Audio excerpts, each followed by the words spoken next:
draw the line? You can't separate economics from politics. So if they become the world's leader in economics, they're going to be the world's leader, particularly in politics also. And that means a second place for us in the world economy.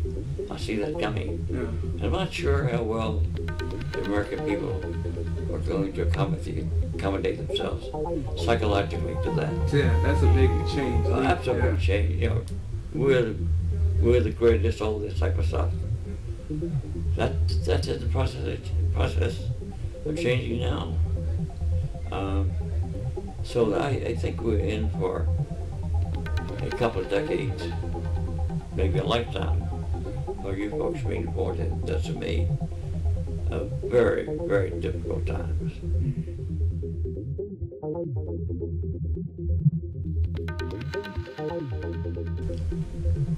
I work at Rollins College, advising incoming students. And they asked me, what should I major in? My response to them is, get all courses that will enable you to do critical thinking. Wow. You can get just as much critical thinking out of reading Karl Marx. I'm not a communist, but to use an extreme example, there's as much about critical thinking by reading Karl Marx as you can by any psychology course. The ability to do critical thinking is going to be the key to making jobs. William F. Buckley was a right-of-center thinker, but his hallmark was the ability to analyze a problem. Walter Cronkite could do that. John F. Kennedy could do that. I don't see much of that around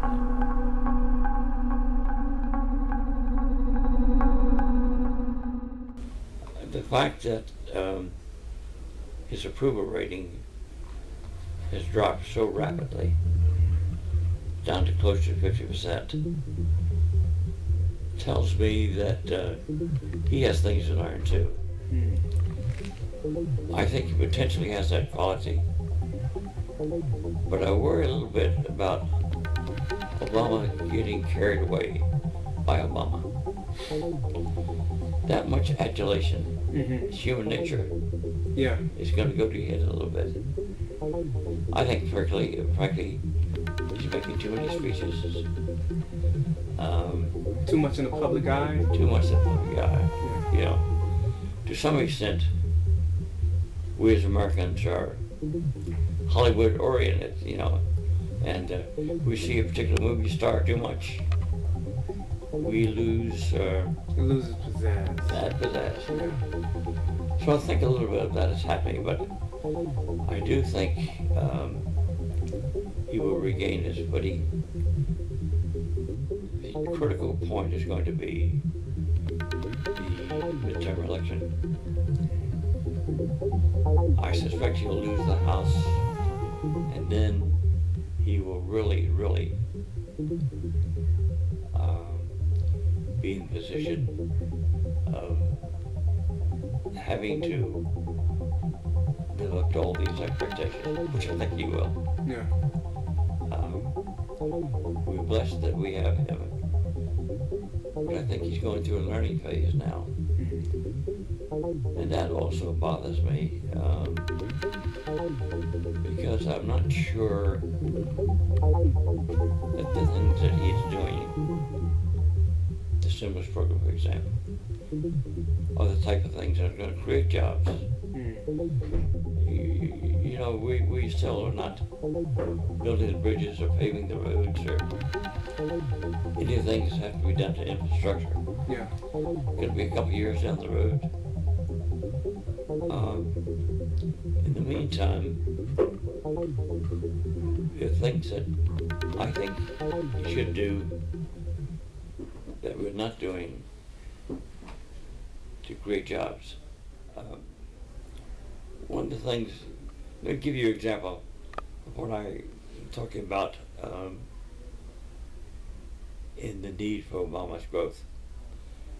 Obama is accused inaccurately of moving towards some sort of centralized government. With that type of accusation, the last thing you'd want to do, I would think, would be to call your assistants czars. That's a Russian term for a despotic government, you know. Yeah. So that type of learning, I think, is yet to come about. Yeah. He is learning, he will learn, but I think he's got a way to go.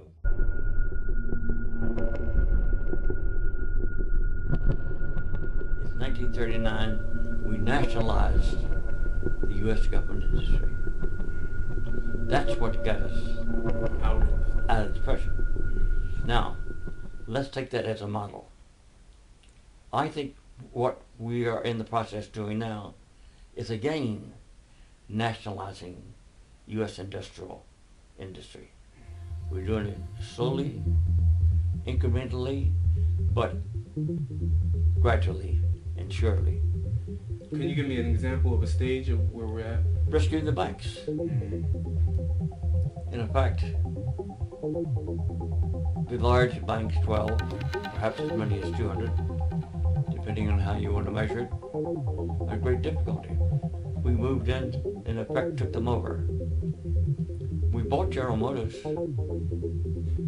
That's nationalization.